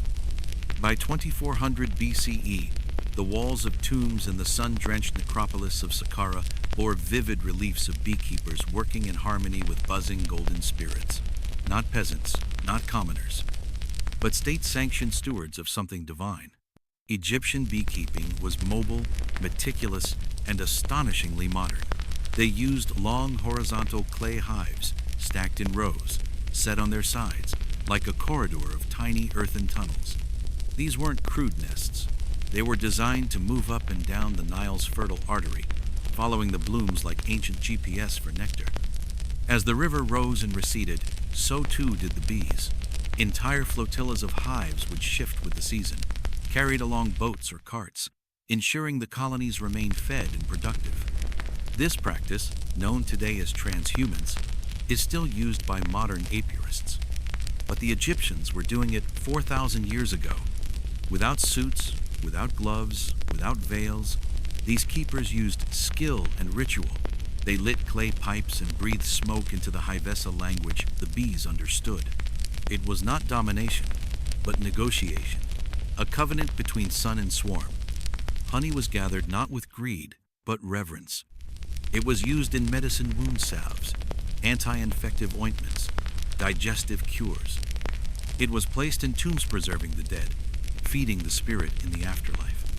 It was offered to gods, especially to Ra, the sun king of the heavens, from whom, it was said, bees were born from his tears as they hit the earth. Yes, according to Egyptian myth, bees were celestial messengers, born from divine sorrow, spreading sweetness and healing wherever they flew. To the Egyptians, a hive wasn't just a colony. It was a temple that moved.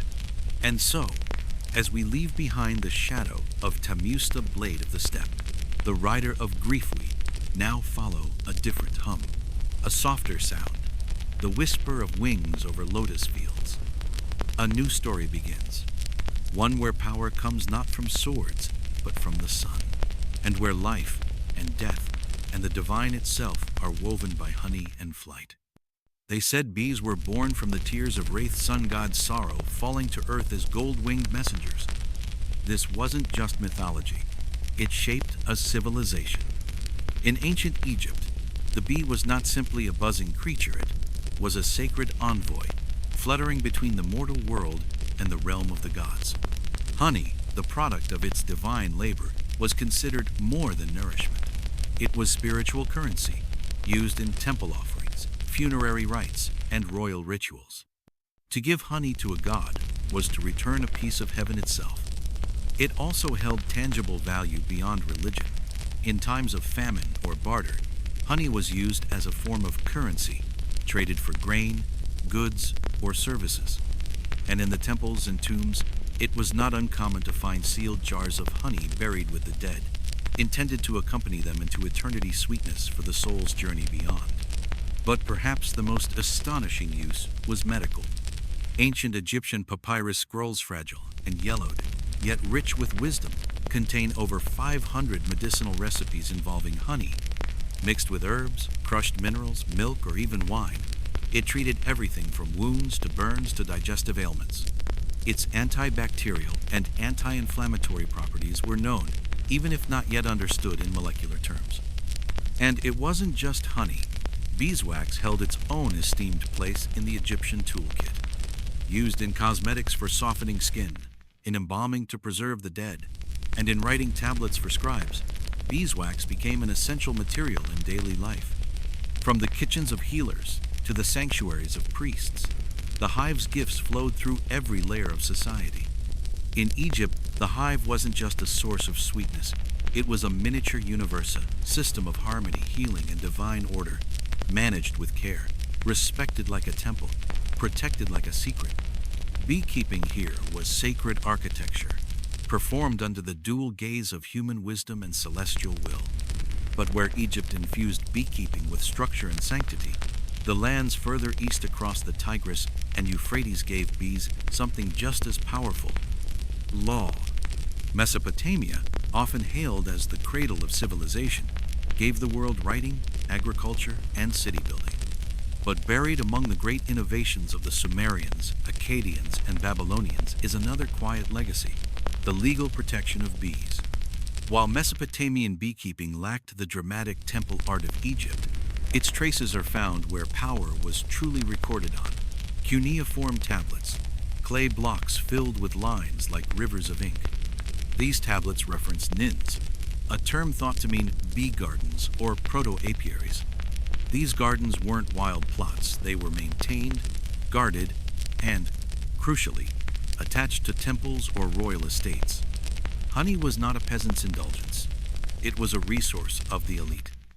It was offered to gods, administered in medicine, and exported as a luxury commodity.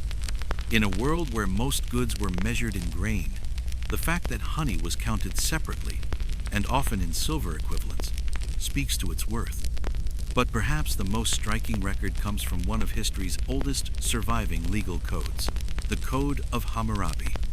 Dated to around 1754 BCE, this monumental body of law is best known for its brutal justice: eye for an eye. But nestled among the laws on theft, injury, and agriculture are lines that directly reference bees. One such statute states that if a man allows his bees to swarm into another man's field and the bees cause damage, he is liable. Another law addresses the theft of honey. Restitution was required, often in silver or jars of equal measure. This was no minor affair. To lose a hive was to lose wealth, productivity, and potentially one's standing in temple or trade circles. Bees were not just buzzing insects. They were livestock of the sky, and they came with legal consequences. This makes Mesopotamia perhaps the first civilization to legislate bee behavior, acknowledging both their economic and ecological value. It was a quiet recognition. not adorned in wall carvings, but pressed into clay with a stylus and sealed by kings. And beyond law, there was still reverence. In Sumerian hymns and Babylonian invocations, bees were described not as pests, but as divine envoys. Some texts even linked them to the god Ninurta, deity of war, agriculture, and protection, suggesting the bee straddled the line between order and chaos, between field and blade. Beeswax was used for far more than candles. It sealed sacred documents, preserving oaths and treaties with the soft gold of trust. It was molded into ritual figurines, perhaps to be burned in offerings or used in magic, blending the physical with the spiritual in a way only the ancients could master. In Mesopotamia, the bee existed not in public murals, but in systems of survival. It was honored not with stories, but with rules, not with myths, but with protections. Together, these two ancient powers, Egypt and Mesopotamia, did more than keep bees. They understood that to cultivate the hive was to enter into a relationship with something larger, something that lived at the crossroads of utility and magic, something that connected heaven and earth, medicine and myth, law and ritual. To keep bees was to listen to nature, to gods, to order itself. And in doing so, both civilizations left us a blueprint, one of sweetness, of structure, of wings that hum with memory. The world has changed since then. Cities have crumbled, floodplains have shifted, but the hum remains. And in every jar of honey, in every whispered legend, we still taste what they did. The golden tears of the divine. In Mesopotamia, the bee was not just a creature of nectarid, was a cog in the wheel of civilization. Though no physical hives have survived in full, scholars believe the Mesopotamians used mud brick enclosures or woven baskets, similar to early Levantine beekeeping practices. These hives likely sat in shaded gardens, palace rooftops, or temple compounds sheltered from the scorching Babylonian sun. Their design may be lost to time, but their place in the social order was not. For the peoples of the Fertile Crescent, the hive wasn't divine in the Egyptian sense, it was legal, logistical, and invaluable. Beekeeping in Mesopotamia was a matter of structure, not worship. It was carefully regulated, protected by law, and embedded in the web of trade and temple tithes. Honey was part of the economy, beeswax part of administration, and Ye7 bee-related lawsuits could be found etched in cuneiform. The sting of a bee might fade in hours, but the sting of property loss or lost honey was another matter entirely. Here, the hive symbolized order itself, a tiny, buzzing blueprint for how society should function: cooperative, hierarchical, productive.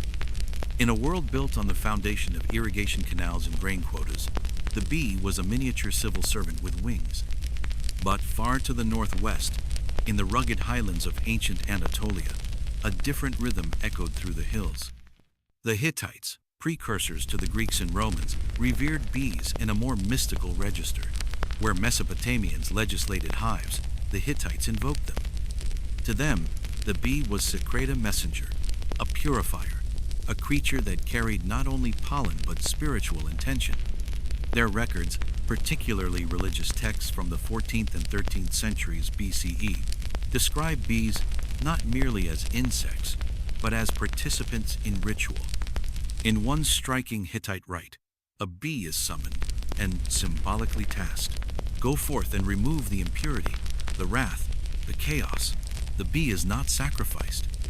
It is released aloud to carry away evil into the distance. This act, rare among ancient rituals, suggests a reverence bordering on spiritual partnership. Honey was used in sacrificial libations, anointings, and grain offerings. It was not just food, it was incantation made physical, poured as prayer, burned as blessing. Combined with milk, wine, or barley, honey became a bridge between the mortal and divine. Archaeological evidence suggests Hittite hives were made from woven straw and clay, likely stored in temple enclosures. While physical remains are sparse, comparisons to neighboring Levantine cultures paint a picture of portable, tube-like hives, much like those used in Egypt. These would have been carefully stacked and maintained not by farmers, but by priests.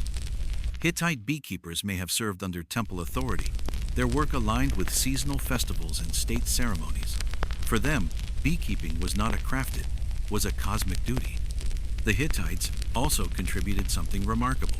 They were among the first to note bee migration. Surviving texts mention seasonal patterns, linking flower blooms with honey yields. This shows a deep empirical observation of Naturan intimacy with the environment rare even in modern farming cultures. In Anatolia, the hive was not just biology, it was a sacred vibration, pulsing through mountain wind, temple song, and kingly bloodline. Then came the Greeks. If Mesopotamia gave bees law, and the Hittites gave them reverence, the Greeks gave them philosophy. To the ancient Greeks, the hive was more than a structure, it was a metaphor, a living model of society itself. It represented order, hierarchy, virtue, and divine balance. It became the polis in miniature. Greek beekeepers innovated in ways both practical and profound. They were the first to create movable terracotta hives with removable lids and side panels, an early leap towards sustainable beekeeping. These designs allowed honey to be harvested without destroying the hive, a critical evolution that preserved bee populations and allowed multiple harvests per season. They also pioneered the use of smoke as a tool, channeling it with clay pipes and ceramic bellows to pacify bees before collection. This technique minimized stings and kept colonies intact, a testament to the Greek blend of utility and ingenuity. And then there was Aristotle. In his seminal work, Historia Animalium, he recorded the behavior of bees with remarkable detail. He observed worker rolesome foraging, others defending, some tending to young, and postulated that a singular figure, which he misgendered as a king, ruled the hive. Though inaccurate in biology, his conclusions laid the foundation for future entomological science. To the Greeks, bees were not just insects, they were threads of divine logic, their lives a dance choreographed by nature's deeper truths. Honey, meanwhile, was everywhere. It sweetened wine, preserved fruits, healed wounds, and flavored cakes. It was considered ambrosia, the food of the gods, a sacred concoction of honey and wine, gifted to immortals and heroes alike. The bee, too, was mythologized. It was linked to Artemis, goddess of the wild and the hunt, and Demeter, goddess of agriculture and rebirth. Priestesses of Artemis bore the title Melissith, word for bee. To be called Melissa was not just a name, it was a declaration of sacred duty, feminine power, and purity of purpose. The Greeks didn't just keep bees. They saw them as divine citizens, tiny avatars of cosmic harmony. And then the Romans arrived. Where the Greeks philosophized and revered, the Romans optimized. They absorbed Greek knowledge and turned apiculture into an empire-wide industry, exporting honey and wax across provinces, integrating the hive into the engine of Roman commerce. From the vineyards of Gaul to the hills of Hispania, beekeeping became big business. But that is a story for the next chapter. So far, the hive has been a symbol of worship, law, purification, order, and empire. What began as nectar has become narrative. From the sunlit tombs of Egypt, to the law codes of Babylon, to the ritual chants of the Hittites, to Aristotle's scrolls, the hum of the bee echoes still not just in honey, but in how civilizations understood themselves. And in each, the bee was never just a bug. It was a system, a soul, a secret. To the Romans, the hive was more than a metaphor, it was a machine. And like any good Roman machine, it could be optimized, recorded, and scaled. They inherited much of their apicultural knowledge from the Greeks and Etruscans, but it was the Roman obsession with systemization that turned beekeeping into something larger, an agricultural science, an economic engine, and a philosophical ideal.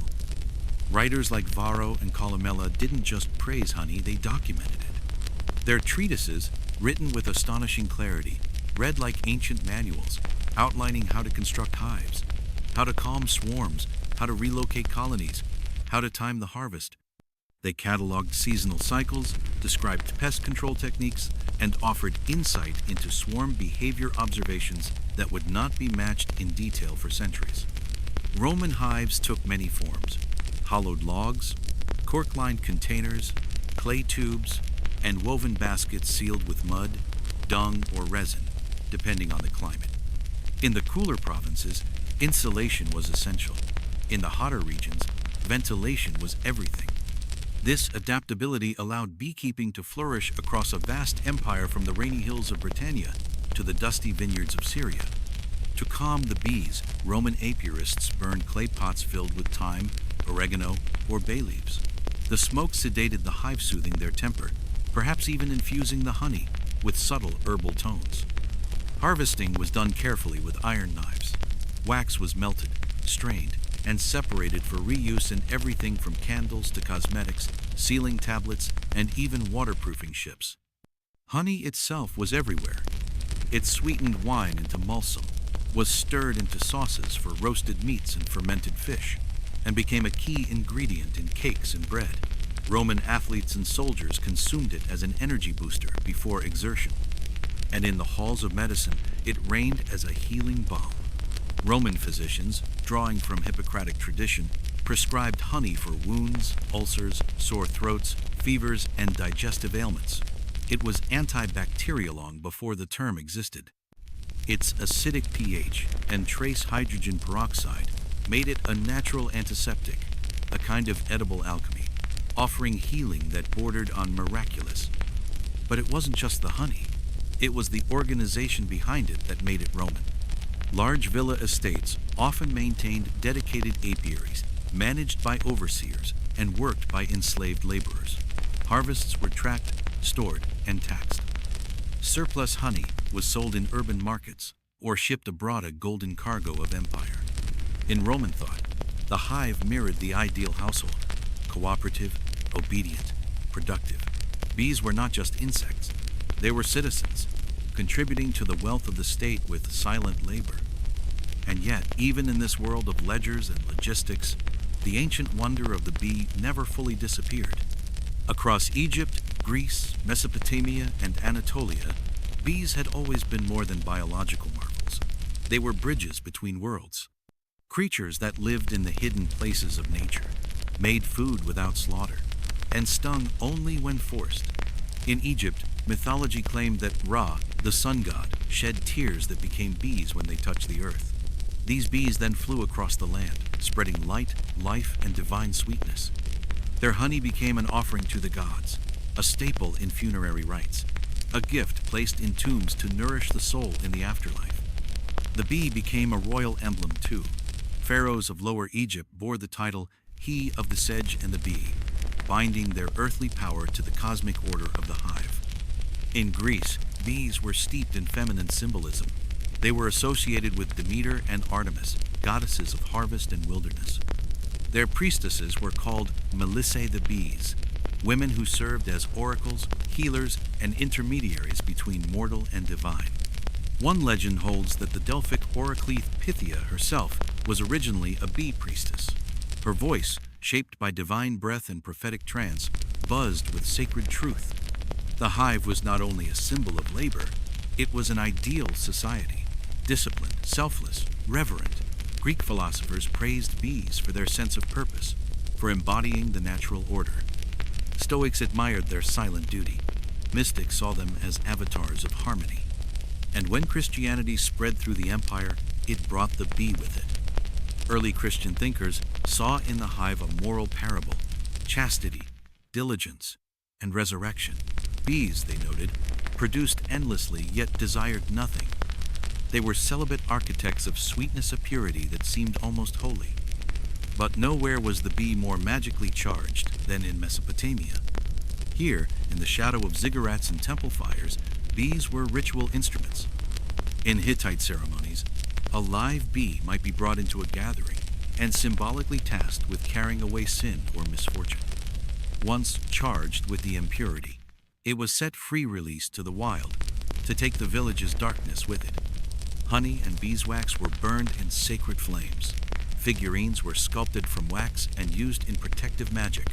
Bees were written into incantations for health, fertility, and warding.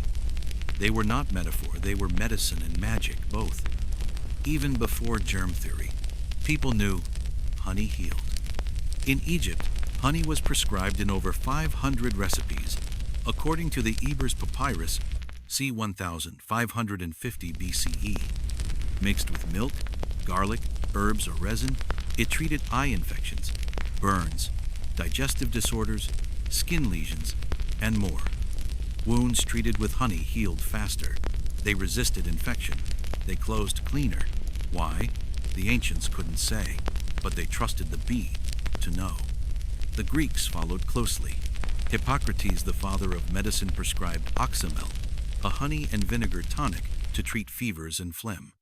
Athletes in the Olympic Games drank honeyed water for stamina, believing it restored strength faster than wine or water alone. And far to the east, in India, the ancient Ayurvedic system revered honey as sacred medicine. Known as madhu, it was categorized by flavor, color, and potency. Mixed with ghee or milk, it was used to treat colds, indigestion, wounds, and even poison. But Ayurvedic texts also warned, never heat honey too much, it would lose its healing essence, or worse, turn harmful. Across continents, across languages, and across faiths, the story was the same. The bee was sacred, the hive was holy, and honey was hope in a jar. It healed without harm. It gave without asking. It built beauty in secret. And so ancient people watched and listened and followed the hum. Because sometimes the divine doesn't come with thunder. It comes with wings and silence. In a world without microscopes, without antibiotics, without antiseptic gels or refrigeration, honey was a miracle, not just for the tongue, but for the body and soul. The ancients knew this long before they could explain it. Across civilizations, honey wasn't merely harvested, it was respected, even feared, and it was never treated as just a sweetener. It was medicine, balm, offering, and symbol of golden thread that stitched together science, magic, and survival. In India, Ayurvedic texts dating back thousands of years cataloged honey madhwas, a healing marvel. It was classified by flavor, season, and source, each type said to possess its own medicinal properties. Mixed with herbs or milk, it soothed coughs, indigestion, wounds, and even neutralized poison. But there was one warning: never overheat honey. Doing so, the sages warned, would turn its nature, disrupting its life-giving power. In Ayurveda, honey was living fire, and it had to be handled with humility. In Rome, honey was kept on hand by physicians and surgeons alike. Pliny the Elder, encyclopedist of the empire, recorded scores of honey-based remedies in his natural history: ointments for the wounded, gargles for sore throats, salves for burns and infections. Roman soldiers were treated with honey and poppy juice to dull pain after battle, while wax was melted into plasters, balm bases, and even early dental fillings. Honey could soothe, preserve, purify, and protect all without spoilage, a pharmacy in a jar. But ancient beekeepers were more than just harvesters. They were engineers, innovators, and spiritual intermediaries. They watched the bees. They studied their moods, their migrations, their dances and silences, and over centuries, they shaped the tools and techniques that still form the backbone of apiculture today. One of their greatest inventions was the hive itself. The Egyptians, ever architects of eternity, favored horizontal clay cylinder stericata tubes stacked like scrolls in rows. Durable, portable, and mimicry of the wild, they offered bees a space that felt familiar. Meanwhile, the Greeks and Romans began crafting removable lid hives from terracotta and woven reeds, allowing access to the honeycomb without destroying the colony. This innovation, simple yet profound, paved the way for sustainable beekeeping, a practice that would take millennia to become widespread. To calm the hive, the ancients turned to smoke. Greek beekeepers designed ceramic smokers and bellows, channeling fragrant smoke into the hive's entrance. It masked the pheromones bees released in alarm and dulled their aggression.